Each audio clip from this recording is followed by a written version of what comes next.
So is the new iPhone worth the wait and all the hype? Well, you tell us. If you bought the new iPhone already, we want to hear from you. Call in and tell us what you think. 212-433-WNYC, 212-433-9692, or post a comment to our comments page at WNYC.org. If you've got a new iPhone or are just desperate to get your hands on one and have borrowed somebody's because you just had to hold it in your hand, we want to hear from you. 212-433-9692. And joining us for this is Peter Rojas, co-founder of GDGT, a social networking site for gadget aficionados, to tell us what he thinks of Apple's latest high-tech thing. Hey, Peter, welcome back. Hey, thanks for having me back on. So you tried out the new iPhone? Yeah, I played with it.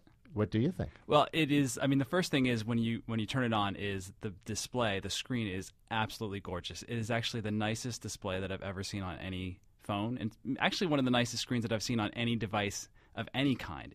What they did is they actually quadrupled the resolution from the previous iPhone. So now it's 960 by 640 pixels, and they're calling it a retinal display. And from a distance of about a foot away from the phone, most people actually can't see the individual pixels anymore. So when you're looking at things like text or just looking at photos, everything is much crisper, much clearer, and reduces eye strain, and everything just sort of leaps out and pops off the screen. I mean, that alone is the one most amazing thing about it. One of the things that the iPhone buyers who I've seen a few of them over the last day, show me right away. They come right up and say, look what I can do. And they see how you can see yourself taking a picture of yourself.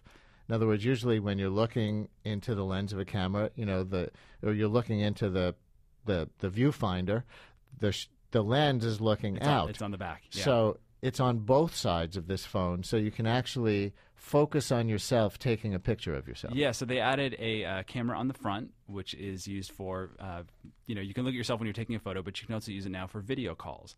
But right now the video calls are actually limited to calls you make over Wi-Fi. So if you're just out and about and you're on the regular 3G wireless network, you can't make video calls yet. I think for all the complaints about at&t's wireless network, the last thing they need are millions of people trying to make video calls on their network. It would completely bring things down. So they're hopefully going to work out some of the bugs there, and we'll be able to maybe do video calls over the wireless network sometime maybe the end of this year, next year. But for right now, it's just over Wi-Fi. And in order to speak to somebody via video phone, I guess they would have to have one too. Yeah, for now, Apple says that they're it's called FaceTime, and they're releasing it as an open standard, so anyone can make a FaceTime compatible phone or device. So in theory, we might see devices that are like other laptops, other phones coming out later this year or early next year. It's also possible that other applications like Skype will be able to take advantage of that front-facing video camera, and you could do Skype video conferencing as well. Aaron in Long Island is calling from his brand new iPhone, right, Aaron?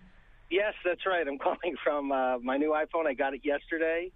I'm really happy with it. It's a great product. I've always loved Apple products, and this is just another feather in their cap.